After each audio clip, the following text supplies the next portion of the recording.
안녕하세요. 화상관적인 홍익표 변호사입니다. 최근에 책이 새로 나왔습니다. 서울회생법원 재판실무연구회 법원 판사님들의 연구단체죠. 서울회생법원, 옛날에 서울중앙지방법원 파산부. 이게 아마 서울회생법원에서 나온 지금 22년 3월 10일부로 나왔는데, 개인 파산, 개인 회생 실무입니다. 일단은 지금 요 책만 나온 것 같습니다. 법인 파산하고 법인 회생은 크게 바뀐 게 없죠. 근데 개인 파산하고 회생은 최근 2년 내에 국회에서 법도 개정되고, 그 다음에 법이 많이 개정됐죠. 그 다음에 임대차 보증금도 많이 상향이 됐고, 그 다음에 이제 비면책 채권도 파산에서 새로 규정이 됐고, 그 다음에 이제 실무준칙도 많이 바뀌었죠. 그래서 긴급하게 개정된 것 같아요. 3월 12일 날. 그래서 뭐 개인 파산 회생 실무 이전에도 한번 봤지만, 요거 지금 이거를 조각조각 내서 개인 파산, 개인 회생, 요 중간에 또 상속재산 파산도 있죠. 이제 실무, 변호사로서 특히 법원 판사는 뭡니까? 자기가 적극적으로 뭔가 연구를 하거나 의견을 개진할 수가 없죠. 사회에서. 오직 국민들이 제기한 사건을 현행 법률과 헌법, 법률에 따라서, 법에 따라서 심판을 하는 거죠. 재판을 하는 겁니다. 그 권리의 의무를 선언하는 거죠. 죄와 벌을 주는 거죠. 딱 네 마디에 녹아 있죠. 모든 인간사는 결국 죄 지은 놈을 얼마나 벌 받게 할 것인가. 그 다음에 이 사람이 권리자인가 의무자인가, 이거를 확정하는 거죠. 하나는 민사고 하나는 형사죠. 뭐 거기에 다 마찬가지입니다.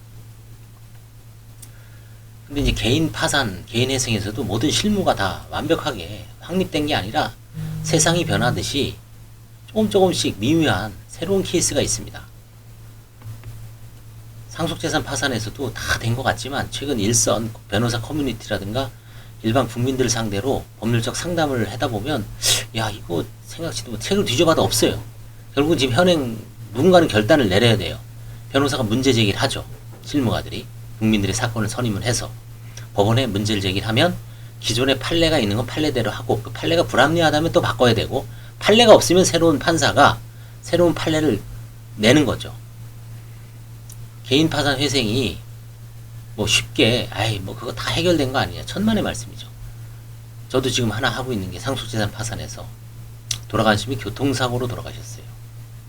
자, 그럼 교통사고로 돌아가셨을 때 가해자가 잘못을 했겠죠. 사람이 죽었습니다.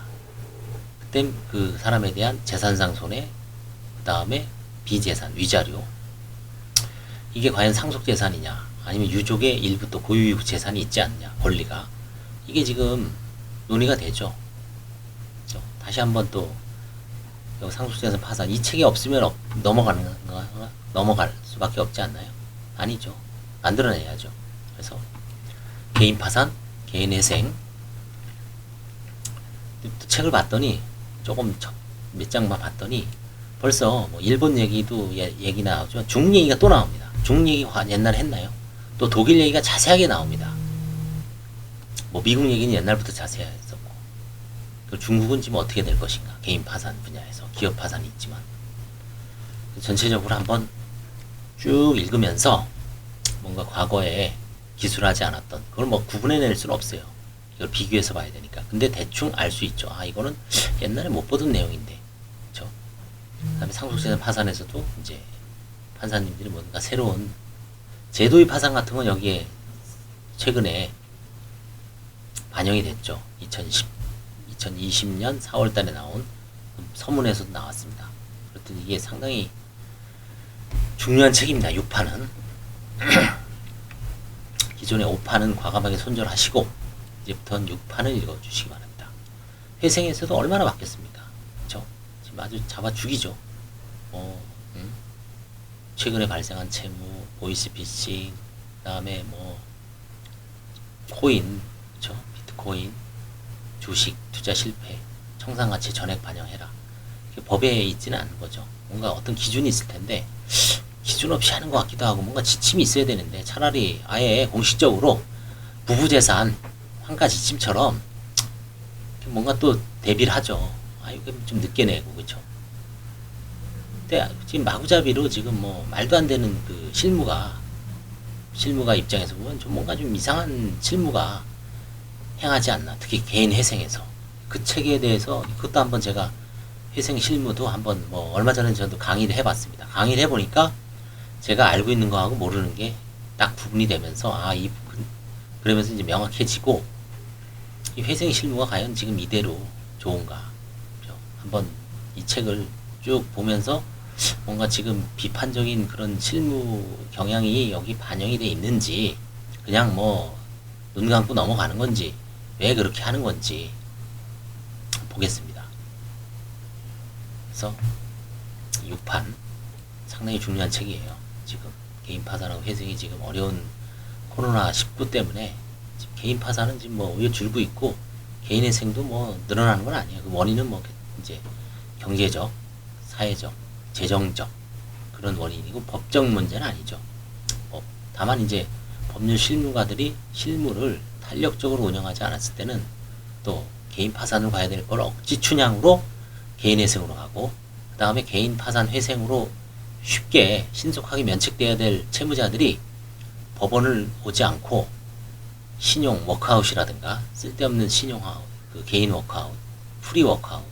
개인 워크아웃도 장점은 많은 제도죠. 그렇지만 사적 채무가 조율이 안 되는 상황에서 어쩔 수 없이 공적 채무만 반쪽짜리 회생이 되는 거죠. 그런 경향이 없진 않을 수도 있습니다. 문제가 심각하죠. 은폐된 거죠, 진실이. 그래서 이런 실무의 어떤 문제점을 읽어보고 살펴보고 개인 파산, 개인 회생, 그 다음에 상속재산 파산, 법인 파산도 이제 조만간 나오겠죠. 법인 파산은 뭐 최근에 이제 읽을만한 책은 제가 좀 전에 얘기했던 옴질리교, 그렇죠? 일본 그거를 어떻게 사법 처리를 하고 형사적으로는 구성원들을 그 다음에 행정적으로는 어떻게 해산 명령을 내렸고 그 다음에 사법적으로는 어떻게 법인 파산을 해서 피해자들이 복구를 해줬는지 그 부분을 한번 나오기 전까지 그걸 한번 본격적으로 보겠습니다.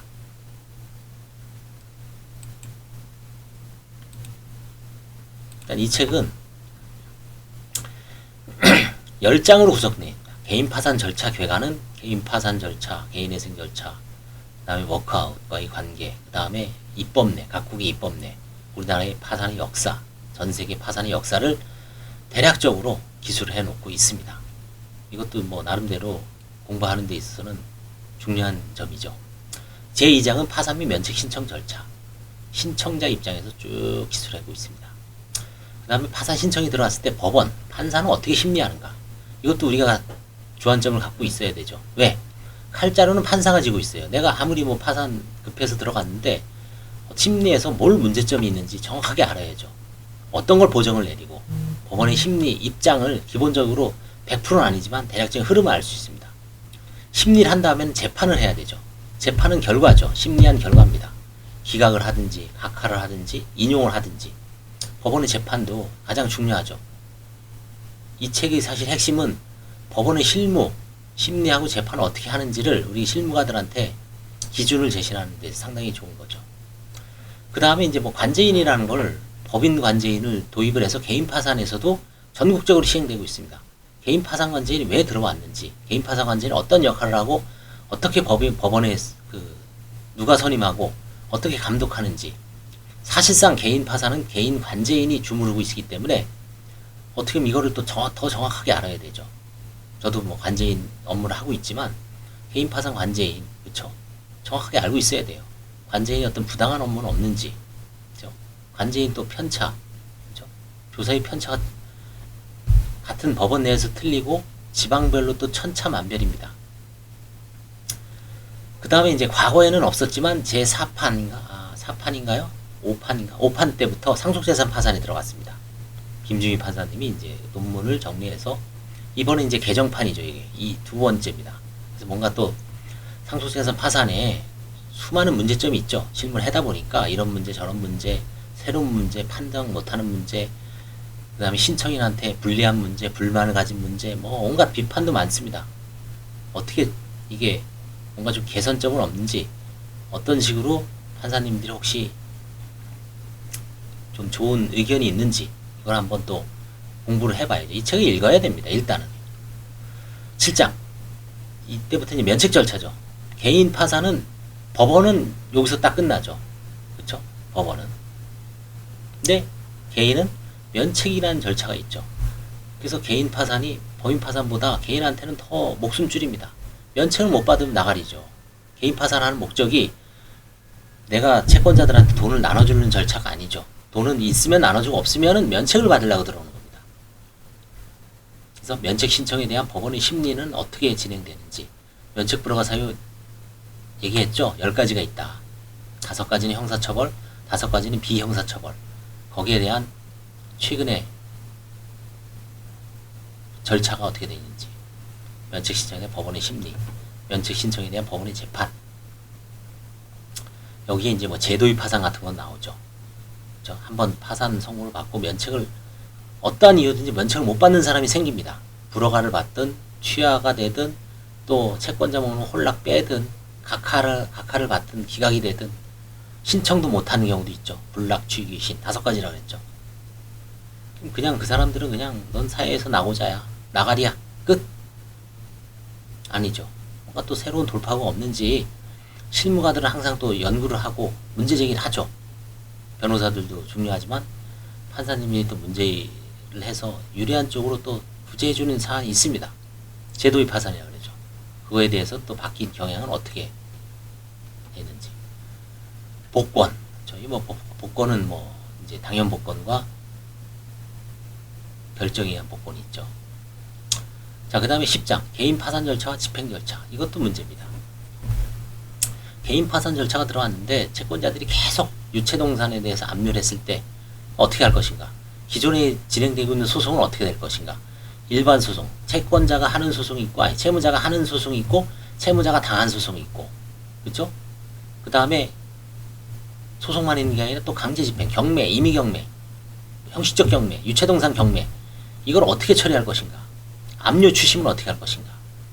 사실은 10장이 사실은 파산, 이걸 가장 먼저 이번에 해볼까 합니다. 요 개인 파산 절차 개괄을 한번 살짝 공부해보고, 왜?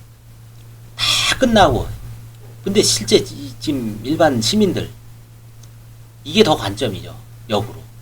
내가 지금 파산 절차를 했는데, 물론 변호사님들이나 대리인들, 관제인들이 알아서 해주지만, 대략적인 있어야 되죠. 어제 저도 깜짝 놀랐습니다. 제가 파산 면책 진단표를 했는데, 그, 면책 누락에 대한 소송, 그거를 약간 잘못 이해하고 계세요. 그분은. 그래서 개인 파산 절차, 집행 절차. 이 집행 절차라는 건 광의의 집행 절차입니다. 모든 걸 다 포괄하고 있죠. 그래서 이 개인 파산 절차, 집행 절차를 한번 먼저 공부해보는 것도 괜찮아요. 파산 전에 온갖 뭐 집행 다 들어오죠. 그쵸? 폭격을 맞고, 소총도 맞고, 대포도 맞고, 만신창이가 되어 있는 상태죠. 그야말로 죽진 않는 상태죠. 죽으면 끝이니까. 그러나 기진맥진한 상황에서 이제 목숨줄을 다시 살기 위해서 파산 면책 신청을 하는데, 기존에 그런 채권자들의 모든 공격 절차는 다 스톱시켜야죠. 그렇죠? 스톱시켜서 개별 행동을 하지 마. 관제인이 알아서 해줄 테니까. 그렇죠? 그래서 1장부터 10장까지 주옥 같은 겁니다. 빼놓을 게 없죠. 개인 파산. 그래서 당분간 한번 열심히, 개인 회생도 마찬가지예요. 이제 뭐 동시다발적으로 공부 한번 해보시자고요. 개인 파산, 상속재산 파산, 그 다음에 개인 회생. 이 세 가지 분야에 대해서 단도직입적으로 뭐 시간이 없죠. 그쵸? 그래서 여기서만 해도 제가 실무가의 어떤 시각이 가장 중요합니다. 사실 현직 실무, 뭐 그냥 실무를 접하지 않고 아무리 빠삭하게 공부를 해도 저 실무 따라잡을 수가 없죠. 이게 실무가의 역할입니다. 감사합니다.